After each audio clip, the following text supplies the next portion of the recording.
¿Qué tal, amigos? Para conocedores, como todas las semanas, sus servidores Eduardo y Arturo Bricio para platicar de este tema apasionante, como siempre, que es el arbitraje. Y la pregunta de hoy va encaminada a saber qué opinión le merecen los arbitrajes en esta mini gira que realizó el equipo del Vasco Aguirre por Sudamérica y por Centroamérica, en Panamá y en Bolivia, respectivamente. Una producción de Mr. Big Sound Design Studio. Esto es Para Conocedores. Historias entre rojas y amarillas. Con Arturo y Eduardo Bricio. Para conocedores, el árbitro es el rey. Decisiones en el aire, al límite la ley.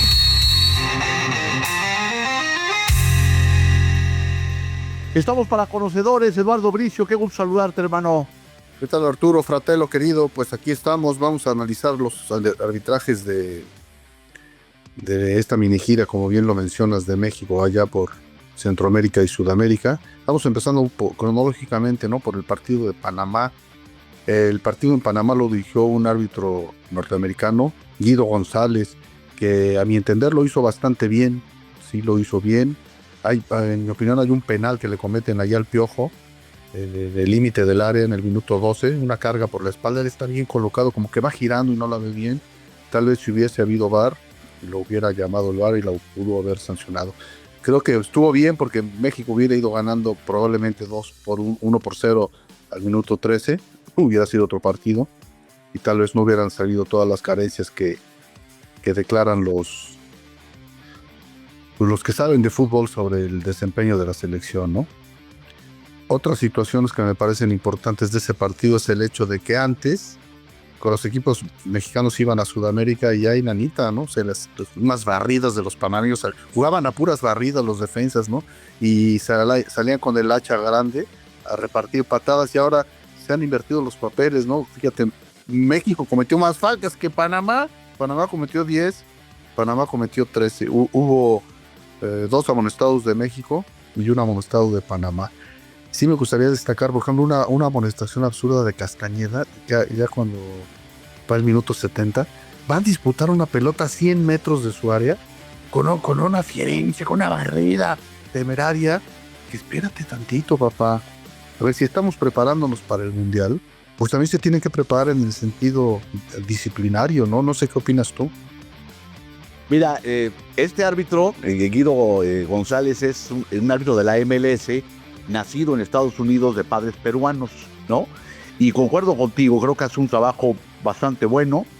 Y más adelante vamos a platicar del tema de lo que viene para el Mundial desde el punto de vista arbitral, en esos diversos seminarios que están yendo los árbitros de todo el mundo y particularmente los mexicanos, ¿no? Pero sí, efectivamente, hace años el táctico del partido era la barrida y la falta, sobre todo en Centroamérica, ¿no? Y ahora esa intensidad, entre comillas, que quiere imponer Aguirre en sus jugadores, a veces es mal entendido y se va a disputar con una fiereza innecesaria o con faltas innecesarias o ganándose tarjetas innecesarias, porque hay que recordar que en una Copa del Mundo una amarilla te tiene con un pie adentro y uno afuera del torneo. Entonces también ese tema creo yo que se ha descuidado históricamente en la preparación del seleccionado mexicano, porque nadie les dice nada en ese sentido, o se los dice su entrenador, que no es un especialista en arbitraje. Otras selecciones históricamente también, hablo de la brasileña, de la italiana, tenían un asesor arbitral, no para que les dijera la regla 1 o la regla 3, era para decirles, a ver, chicos, estas jugadas o este tipo de acciones van a ser muy penalizadas en el Mundial, pues abusados nada más, ¿no? Entonces creo que por ahí también sería interesante, ¿no? Pregúntale al Barcelona de asesores arbitrales, pregúntale. Bueno, creo que a los culés se les pasó la cuchara con el señor Negreira y esos famosos pagos por asesorías que además nunca han quedado claros y 3 presidentes de la institución catalana persistieron en esos pagos, o sea que es una mácula grande para una institución extraordinaria como es Barcelona, ¿no? Y bueno, son cosas del fútbol, dirían por ahí, ¿no? Y en el otro partido en Bolivia, el silbante fue un colombiano, el señor Carlos Betancourt, que empezó muy salibudo, ¿no? Volvemos a lo mismo, al minuto 1, mete una patada irracional, una medio barrida, una barrida Sánchez, el lateral derecho de México, y lo amonestan. A ver, papá, nos estamos preparando para el Mundial. A ver, eso vas a hacer. Si te llevan al Mundial, eso vas a hacer. Te vas a tirar esa barrida al minuto 1 y vas a jugar condicionado todo el partido. Por favor. Yo estaba viendo el encuentro y dije, yo lo amonestaba, aunque sea amistoso. Y que no hace caso, saca la tarjeta, aplausos. Pero al minuto 14 viene la contraparte, ¿no? Un boliviano mete una patada sobre Marcel, clara de amonestación, clara, y ya no la saca. Entonces, a ver, si es lo que está pidiendo un árbitro, no que quieras compensar, pero a ver, voy a decir que voy a impartir justicia aquí. Hubo una patada de amonestación al minuto 1. En cuanto me ponga Bolivia de pechito, no voy a estar inventando ni cazando a un jugador, pero en cuanto haya una amonestable del otro lado, se la voy a sacar. No la saca. Entonces sí pagó un poco el precio, porque después se le armó una camorra, se le armó la bronca en el segundo tiempo, también con una indisciplina rampante del equipo mexicano, porque como dices tú, no les advierte, no les dice, no es de pelear esto, no es de llegar de bandoleros, de empujarse, y eso no lo vayan a hacer en la Copa del Mundo, ¿no? Entonces eso provocó que se calentaran los ánimos y el mismo Marcel metió un patadón que en mi opinión era de tarjeta roja, se la guardó y después terminó expulsando a un Mateus, un jugador boliviano, para dejar con 10 al equipo boliviano, ¿no? Pero el pecado más grave que cometió desde mi punto de vista es que el gol de México, anotado por Berterame, está viciado en posición fuera de juego. Se trata de un centro, una falta, 3/4 de cancha por la punta izquierda, viene el centro, el portero la rechaza y le cae un jugador mexicano que no he podido identificar y la juega así medio de taquito, la recentra de taquito. Y en el momento del recentro del taquito, Berterame está en posición fuera de juego, muy claramente en posición fuera de juego con su marca. Y hay un otro jugador un poquito más alejado que creo que no lo habilita porque tiene adelantado el pie. Entonces viene con el trayecto de la pelota, Berterame sale de posición de fuera de juego y la remata limpiamente, ¿no? Entonces es una situación que si hubiese un buen asistente de línea, bandera arriba. Si hubiese habido VAR, no cuenta. Probablemente porque había que ser muy preciso con las mediciones del VAR, ¿no? Y si esto hubiera ocurrido en la Copa del Mundo, tampoco cuenta, ¿no?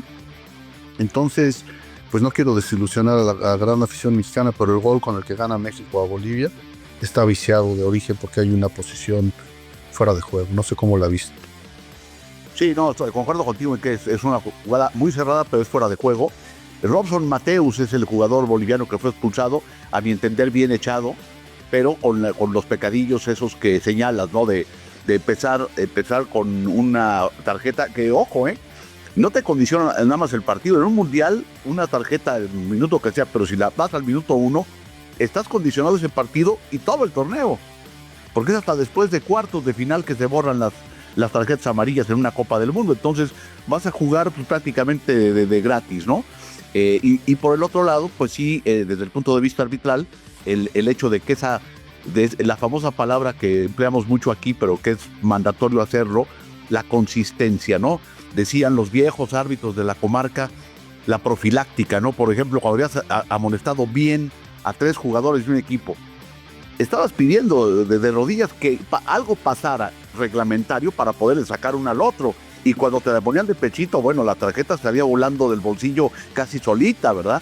Entonces, pues cuando te ponen una de esas, pues hay que aprovecharla, insisto, sin caer en manejo de partido, que me choca el término, sin caer en cuestiones de maña, pero sí, desde el punto de vista reglamentario, hago una y me ponen otra, papá, saca la tarjeta y déjate de cosas, ¿no? Sí, el sentido común. Y volviendo al gol de Berterame en posición fuera de juego, le pasó de noche a muchos especialistas en fútbol que les encanta estar hablando de arbitraje, pero no se enteraron del probabilísimo fuera de juego de Berterame. Yo estaba viendo estábamos viendo ahí la transmisión en Azteca y les pasó de noche y nadie mencionó. Hay que también destacar que no estaba Paco Chacón en la transmisión. Probablemente si don Paco Chacón hubiera estado en la transmisión, lo hubiera dicho, ¿sabes? Que se hubiera orientado. No tienen obligación de saber que era fuera de juego porque no son especialistas, pero ahí se demuestra que les encanta hablar de arbitraje, y no estoy refiriéndome únicamente a los de Azteca, ¿no? Me dicen, yo no lo vi en Televisa, que el cantante sí lo destacó. No se le fue al cantante, que es un viejo lobo de mar, no se le escapó esa situación del fuera de juego, pero a muchos se les pasó. Y mira, para acabar con el análisis de este árbitro, pues yo lo vi tan salibudo que empezó, pero ya después te das cuenta que no tiene nada, ¿no? Porque no tiene un desgaste físico impresionante, no tiene una personalidad arrolladora, no tiene un buen manejo de tarjetas, no tiene un buen trato con el futbolista. En fin, al final del partido dices, bueno, ¿tú qué? ¿Cuál es tu tirito, no? O sea, ¿cuál es tu virtud, la virtud que tienes tú para poseer un gafete de FIFA y quitar un partido internacional? No me gustó el arbitraje. Sí me gustó el arbitraje de Guido González, el árbitro norteamericano. Se ve que tiene mucha madera de árbitro y pronto lo vamos a ver en grandes alturas porque se le ve en cómo agarrar el taco, se conoce al que es dragón. Y a este colombianito, pues que hay que trabajar mucho con él porque ya se le pasó el tren. Y como dices, ¿no? ¿Cuáles son tus credenciales, hermanito? Pues, o sea, enséñanos una virtud arbitral. Y fíjate que Colombia ha tenido, bueno, históricamente grandes árbitros, compañeros míos y gente ya en la actualidad de mucho calibre, pero sí, este árbitro me parece que le falta un buen rato. Acabó expulsando a Rafa Márquez. También fíjate, cosa rara, el Kaiser, que suele ser un tipo muy mesurado y muy silencioso, ahora se le fueron las cabras y lo acabaron echando por protestas a mi queridísimo Rafa Márquez, ¿no? Bueno, pues la conclusión es que tienen que mejorar la cuestión disciplinaria y tienen que dedicarse a jugar, no meterse con el árbitro y tratar de respetar la regla de juego, porque ya estamos de cara al Mundial. Entonces, pues no puede ser que esto ocurra. Tú traes mucha información a propósito del Mundial, ¿no? Que no sé qué tanto respecto a en dónde van a ser más severos en la aplicación de las reglas, pero sí en cuanto a quienes ya tienen un pie en la Copa del Mundo desde el punto de vista arbitral y los otros en una cáscara de plátano, ¿no es así? Mira, acaban de regresar nuestros árbitros, los dos equipos arbitrales mexicanos, uno encabezado por César Ramos, con Vizguerra y con Morín, y el otro encabezado por Katia, con Karen y con Sandra, ¿no? Son dos equipos arbitrales que casi, quítale el casi, van a estar en el Mundial, lo puedo afirmar, ¿no?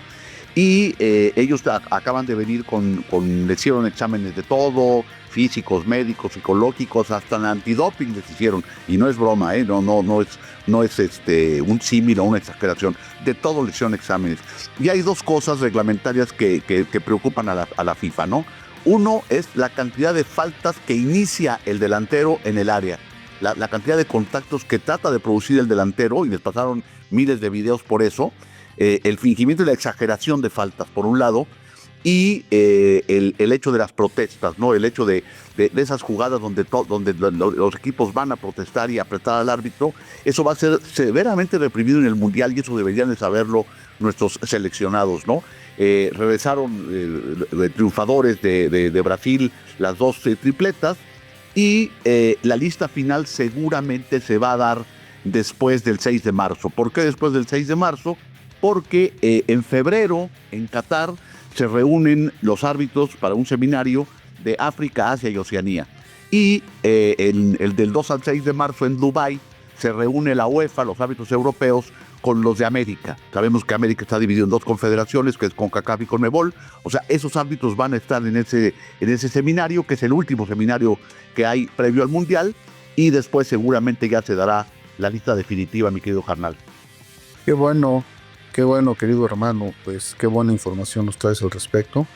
Y fíjate que volviendo al tema de los partidos amistosos que disputó la selección, me gustaría contarte una anécdota, un desempeño que tuve cuando me desempeñé como cuarto oficial en mis tiempos, como decía mi abuelita. Tuve mucha participación en la Copa Libertadores, incluso fui el primer árbitro mexicano en pitar en Copa Libertadores. Y cuando se jugaban aquí los partidos, pues me tocaba de cuarto oficial con mucha frecuencia. Y me acuerdo una vez con lo que les voy a platicar, lo apliqué con Byron Moreno, ese árbitro que después infortunadamente fue acusado de corrupción. Y todo en el Mundial, creo que de 82, un Italia-Costa Rica, creo, no me acuerdo el partido, pero también fue su Waterloo, y luego fue acusado de sospechas o le confirmaron corrupciones en su país. Y luego lo agarraron con 6 kilos de heroína, creo, en el aeropuerto John F. Kennedy en Estados Unidos, a ese pobre muchacho. Pues yo llegué a ser su cuarto oficial. Y de repente que jugaran un partido amistoso, yo actuando de cuarto oficial, fíjate, yo decía, si a la hora que empiezan a tocar los himnos nos salen con que está jugando Colombia, y ese no es un equipo colombiano contra un mexicano, y no es el himno de Colombia, nos vamos a meter en un problema. Ahora yo pienso que está fácil en internet sacar el himno de Colombia o el himno de El Salvador o de cualquier equipo que estuviera participando, no en un juego amistoso. Entonces yo iba como cuarto oficial, yo iba al vestidor y le pedí a algún propio que estuviera ahí, a ver, tú eres Salvador, ven, acompáñame, al masajista o el que fuera que estuviera desocupado, acompáñame a la cabina de sonido, y le decía al de sonido, a ver, ponte el himno de que vamos a ejecutar antes del partido. Ya empezaba, ese es el himno de tu país, sí, órale, ya está. Entonces era una forma de evitarle problemas al árbitro, porque imagínate, sales a la cancha, aunque sea amistoso, ya estás esperando el himno de tu país y te tocan la marsellesa y no eres francés, o te tocan la marcha de Zacatecas, y dices, bueno, ¿qué les pasa, no? Entonces, desde ahí ya es una forma de que el arbitraje preventivo, un cuarto oficial eficiente, puede evitarle problemas al árbitro desde un principio, ¿no? Fíjate qué buena historia. Bueno, hay que recordar que una vez en algún país centroamericano, no quiero decir cuál porque no me acuerdo, pero a México le pusieron la marcha de Zacatecas. Y Hugo Sánchez, que estaba en todo, porque lo que sea de cada quien, Hugo estaba en todo, en cuanto empieza a oír tarracachán, charrán, cachán, tacarán, tan, tan, rompan filas y deshizo la bolita y los jugadores mexicanos se fueron a calentar porque les pusieron la marcha de Zacatecas, definitivamente, porque faltó un cuarto oficial de Polendas, como mi querido catedrático. Y el catedrático, bueno, igual pudo haber sido a propósito, en una de esas, pensando mal, vamos a ponerles estos. No, pero te la afirmo que fue a propósito, por supuesto, ¿no? Y bueno, y volviendo a los temas mundialistas, fíjate que nuestros árbitros ahora van a un congreso a CONCACAF. No tiene nada que ver con el mundial, es el congreso ordinario, digamos, de cara a la CONCA Champions, en fin. Pero fíjate, México lleva 14 elementos al congreso, o sea, es récord, de cifra récord para cualquier arbitraje, que al Congreso de CONCACAF inviten a 14 árbitros. Son 9 colegiados centrales y 5 gentes del VAR, lo cual realmente habla de un muy buen trabajo que se hace en nuestro país, y hay que ponderar también, y por qué no cacaraquear el huevo, cuando tenemos esa cifra imponente de silbantes en un congreso de CONCACAF. Van los de siempre, Adonai, César, el Curro, el Gato, pero también va Víctor Cáceres, por ejemplo, va Lisette García, Francia González, Karen y Katia, las 2 árbitras de Liga MX, y en el VAR va Diana Pérez Borja, Eric Yair, Memo Pacheco, Santander y Oscar Macías. O sea, un contingente nutrido de silbantes mexicanos al Congreso de CONCACAF, que tendrá lugar en Panamá a partir de hoy. Oye, pues entonces, ¿quién va a pitar el fin de semana? No, regresan. Alcanzan a regresar. Sí. Van, creo que dura 3 días el Congreso, una cosa así. O sea, el fin de semana seguramente vamos a verlos, a los mundialistas y a todos ya designados en la reanudación del torneo. Oye, y también parece que van a dividir las juntas mundialistas o las reuniones mundialistas. Por un lado, los de Europa, Sudamérica y CONCACAF, me parece, y por el otro lado los de África, Oceanía y ¿cómo va a estar dividido? ¿Unos van a ir a Davos o cómo va a estar la cosa? ¿A dónde van a ir? O sea, los UEFA y CONCACAF, previo al Mundial, dices tú, van a estar en Dubái. Y los otros van a estar en Qatar en febrero. O sea, van a estar divididos, pero al final, ya en marzo, la FIFA va a decir, los que van al Mundial son estas tripletas, estos grupos que serán, yo me imagino que 35, 38 por la gran cantidad de partidos, ¿no? Sí, pero lo escuchó primero aquí en Para Conocedores. Les garantizamos que ya los árbitros mexicanos tienen un pie en el Mundial y el otro en una cáscara de plátano. Y también esta situación de que van a tener que tener como suplentes o árbitros de base en ciudades lejanas, ¿no? En Seattle, no conozco yo todas las sedes, pero de repente si mandan una cuarteta arbitral, si la sede es en Dallas y lo mandan a hacer, por cualquier situación no llega el árbitro o se lesiona o pasa algo, necesitan tener en varias ciudades estratégicas de la Unión Americana y tal vez de Canadá y de México, repartidos árbitros para que puedan entrar en caso de emergencia, ¿no? ¿Cómo ves? Así será, hermano. O sea, va a haber, por ejemplo, en Vancouver, a lo mejor en la Ciudad de México, en puntos de esos lejanos que tienen no escasa conectividad, pero sí un riesgo por la lejanía, por la distancia, va a haber tripletas de planta, digamos, de emergencia, para que si sucediera alguna cosa, no vaya a pasar una tragedia desde el punto de vista de la organización, porque no tengas árbitros, ¿no? Pues sí, pues ya el Mundial está a la vuelta de la esquina. Los hombres de negro, como decían, el tercero sobre el cuadrilátero.